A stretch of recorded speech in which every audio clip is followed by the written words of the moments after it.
নমস্কার বন্ধুরা, সকলকে স্বাগত মিঠু কিচেনে। আজকে আমাদের পাত্রীভোজে যে রান্না হয়েছে আপনাদের সাথে আমি শেয়ার করব। তার আগে সকল বন্ধুকে জানাই শুভ পয়লা বৈশাখের প্রীতি শুভেচ্ছা ও ভালোবাসা। আজকে আমাদের মেনুতে রয়েছে শাক ভাজা, আলু ভাজা হয়েছে, ফুলকপি আলুর তরকারি, এখানে রয়েছে পাঁপড় ভাজা, এখানে রয়েছে বাটা মাছ ও কাতলা মাছের একসাথে সর্ষে বাটা দিয়ে ঝাল, মানে মাছের সর্ষে কারি করেছি।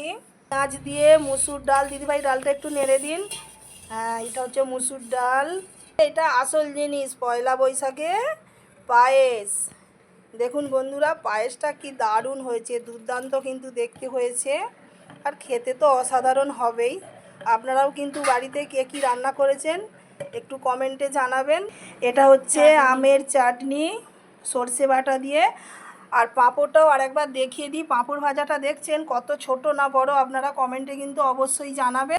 দিদিভাই দইটা খুলুন। হ্যাঁ, বলে দিন একটু। দইটা কাটা হয়ে গেছে, বাবু একটু খেয়েছে। আর এটা হচ্ছে মিষ্টি। দেখুন আজকে পাত্রীভোজের এই মেনুতেই কিন্তু আজকে মাংসটা করা হয়নি। আজকে আমাদের বাড়িতে কিন্তু মাংস হয় না। যা রান্না হয়েছে এটাই হচ্ছে আপনাদের সাথে শেয়ার করলাম।